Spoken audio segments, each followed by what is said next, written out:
inoitwa Blessing Tour. Ndinogara nasekuru wangu nambuya vangu. Ini ndakazvarwa ndakadai ndisina maoko.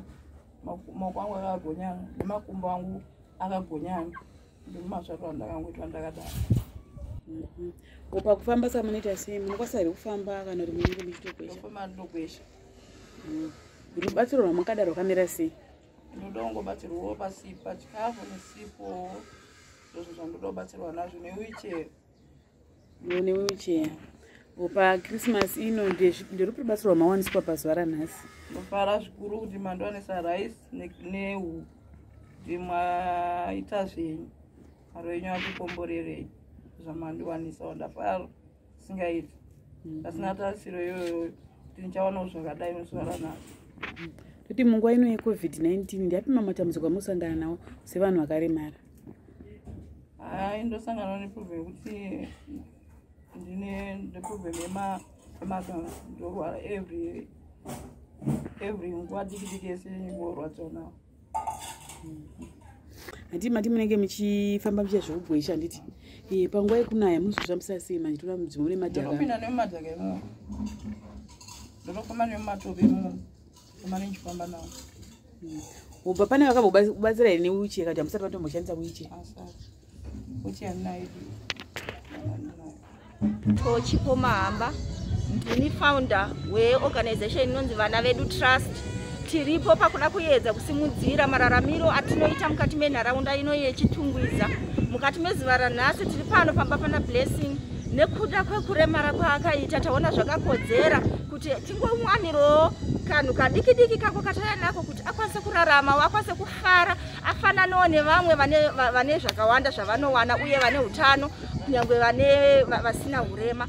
Saka tauya mukati menzvimbo yanhasi kwete kuda kuti kungoti ndiye egani. Mukati meno nzvimbo mune vana vazhinji vane vabereki vakashayika kuburikidza neCovid-19. Nguva ine yatiri vabereki kana vachinge vaparara vachinge vaenda kuburikidza nedenda irori rakaerekana ravepo, vamwe vari kurasikirwa nemabasa, vamwe vari kurasikirwa kunyangwe nehealth muvana. Tiri kuona vana vari kusara vari traumatized kuburikidza nechisvitiko chinenge chaitika nekuti pamwe pacho vabereki anogerekana ashaya. Hapana kunge panga pakagadzirirwa vana kuti vange vachirarama mune ramangwana. Vamwe vachona mararamiro achona ari kubva atosiyana zvachose kuburikidza vamwe vachona kutoshandisa zvikwanisiro zvakafanana nemasanitizer, zvakafanana nemaface mask havatorina.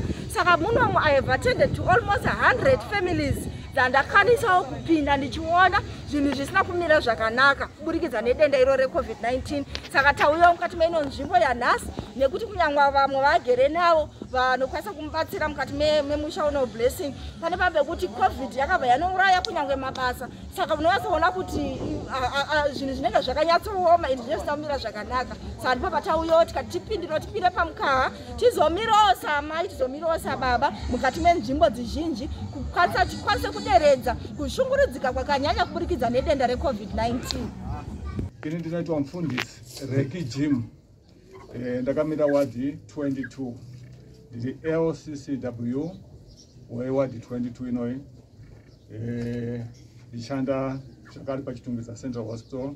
Ndiri founder wenonzi Christian Fellowship Network Trust.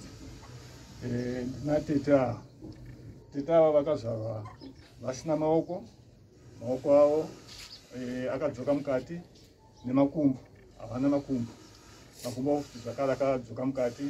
Saka mukati mewadi inoi tine vana vakawanda vane madisabilities, asi ndinotenda vatiri kushandidzana navo veVana Vedu Trust vari kubetsera vana vakati wandei muno muwadi 22. Saka ndinotenda zvikuru chose nerubetsero rwavari kuita, basa ravari kuita muno muwadi 22. Nemiwo mauya muchiita kuti kana kune kunze uku vanokwanisa kuti vabetserwa hama yedu iyi. Ndinotenda zvikuru uye zvine rubetsero rwavapiwawo rwerice nechikeni mukati mezuva ranhasi kuti vambowanawo kusunungukawo. Ndinotenda zvikuru chose nezvavaita, chikamu chavaita ichochi. Mwari varopafadze, Mwari vaitewo zvakanaka. Saka ndinokutenda zvikuru nevese vachanzwawo chikumbiro ichi. Ndinokumbirisa kuti betseraiwo hama yedu iyi iwane kubetserekana. Kune vanokwanisa kutambanudzawo inga wheelchair kana chii, zvese zvamunongokwanisawo betserai hama yedu iwane kubetserekana. Ndinotenda zvikuru. Ini saPastor Reki Jim.